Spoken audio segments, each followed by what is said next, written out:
তো আমি একদম কমের মধ্যে লইট্টা মাছ ফ্রাই করে আপনাদের সঙ্গে শেয়ার করলাম। আর 1 চামচ করে সব মশলা দিয়েছি, জিরা, ময়দা যতটুকু, কর্নফ্লাওয়ার ততটুকুই নিয়েছি। আর আজকে যখন সামনে পেয়েছি নিজে 1 কেজি ফ্রাই অনেক মজা, এই কথাটা যতবারই শুনেছি ততবারই আমার খেতে ইচ্ছে করেছে। আর আজকে যখন সামনে পেয়েছি নিজে 1 কেজি কিনে রাখলাম।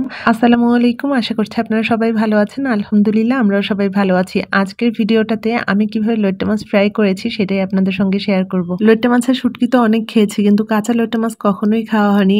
আজকে প্রথম আমি কাঁচা লইট্টা মাছ কাটছি এবং আজকে প্রথমেই কাঁচা লইট্টা মাছ খাবো। লইট্টা মাছের কাঁটাগুলো খুব নরম, এই জন্য এই মাছটা কাটাও খুব সহজ। মাছটা খুব ভালোভাবে পরিষ্কার করে প্রথমে ধুয়ে নিয়েছি আর এরপরে কেটে নিলাম। আর কাটা শেষ হওয়ার পরে মাঝের অংশটা আমি চ্যাপ্টা করে দেখেন 2 পাশ থেকে ছাড়িয়ে নিয়েছি আর মাঝের যে কাঁটাটা আছে সেটা ফেলে দিচ্ছি। অনেকে কিন্তু এই কাঁটা সহই ফ্রাই করে, কারণ এই মাঝের কাঁটাটা বেশি শক্ত না, মাঝের কাঁটাটাও নরম। তারপরও আমি ফেলে দিচ্ছি। আর এটার জন্য আমি দেখেন কিভাবে কাটছি। সেম এই রেসিপিটাই আমি যদি রেস্টুরেন্টে খেতে যেতাম হাজার হাজার টাকা খরচ হয়ে যেত। আজকে আমি বাসায় পারফেক্ট লইট্টা মাছের ফ্রাই করে দেখাবো আপনাদেরকে। লইট্টা মাছ খেতে যদি কেউ পছন্দ না করেন, সেম ভাবে বড় কোনো মাছের ফিলে আপনারা এইভাবেই ফ্রাই করে নিতে পারবেন। আপনাদের ভাইকে শত বলেও আমি সামুদ্রিক মাছ আনাতে পারি না। সামুদ্রিক মাছ আমার শ্বশুর বাসার কেউ খায়ও না আর এই মাছটা কেউ কিনেও না।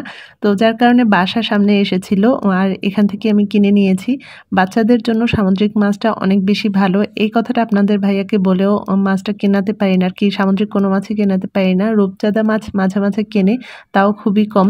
তো এখানে দেখেন আমি মাছগুলো তো অনেক বড় ছিল, এই জন্য আমি মাছ থেকে আর কি মাঝখান থেকে অর্ধেক করে নিয়েছি। আর এখন সব মাছগুলো খুব ভালোভাবে হাত দিয়ে ভালোভাবে চেপে পানি সরিয়ে নিয়েছি। আর এখন 1 চামচ করে সব মশলা দিয়েছি, জিরা বাটা, তারপর পেঁয়াজ বাটা, রসুন বাটা, আদা বাটা, তারপরে পরিমাণ মতো একটু মরিচের গুঁড়ো, একটু হলুদের গুঁড়ো, আর এখন একটু সয়া সস দিয়ে দিলাম। সয়া সস দিয়েছি আর পরিমাণ মতো একটু লবণও দিয়েছি। সব কিছু দিয়ে খুব ভালোভাবে মেখে নিয়েছি। খুব ভালোভাবে মাখানোর পরে কিছু সময় কিন্তু রেখে দিয়েছিলাম।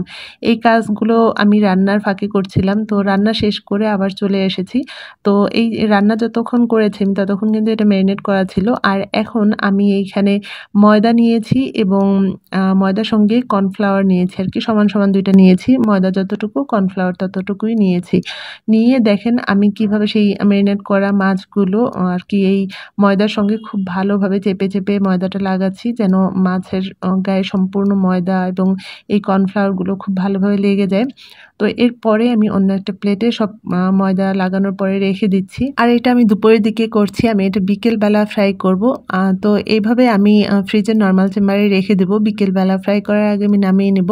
আপনারা চাইলে কিন্তু এভাবে ম্যারিনেট করে একটা বক্সে করে ডিপে রেখে দিতে পারেন, যখন খুশি তখন নামিয়ে এভাবে ময়দা এবং কর্নফ্লাওয়ারের সঙ্গে কোট করে ভেজে নিতে পারবেন। তো এইখানে সবগুলো যখন মাখানো হয়ে গেছে, এটা ছিল বিকেলবেলা আর কি, ভাজার কিছুক্ষণ আগে, সেই ময়দা এবং একটু কর্নফ্লাওয়ারের সঙ্গে আমি একটু গোলমরিচ দিয়েছি। গোলমরিচ দিয়ে সেই যে মশলার যেই বাটিটা ছিল যেটাতে মাছ মাখানো ছিল সেটা একটু ভালো করে ধুয়ে সেই মশলার পানিটুকু দিয়ে দিয়েছি। দিয়ে একটা ঘন ব্যাটার আমি করে নিয়েছিলাম, যে সেই ব্যাটারের মধ্যে এই মাছগুলো আমি ডুবিয়ে তারপরে ফ্রাই করে নিচ্ছি। আর এই কাজটা কিন্তু খুবই সহজ, যতটুকু দেখিয়েছি আপনারা হয়তো বুঝতে পেরেছেন যে কাজটা মোটেও কঠিন না, যে কেউ এই লইট্টা মাছের ফ্রাইটা করতে পারবে। আর দেখেন এখন এই যে ময়দাগুলো যে আমি লাগিয়েছিলাম, এই ময়দাটা কিন্তু মাছটা ভিজে গেছে আর কি, অনেক সময় ছিল তো এই কারণে তেলও কিন্তু বেশি অপচয় হয় না, তেল নষ্টও হয় না। আর এটা হচ্ছে মাছ ফ্রাই করার পরে একদম ফাইনাল লুকটা, আর এত বেশি ক্রিস্পি ছিল মাছটা, আর খেতেও অনেক বেশি মজার ছিল। আমার বাচ্চারাও পছন্দ করেছে, আমরা সবাই একসঙ্গেই খেয়েছি, খুব ভালো লেগেছে।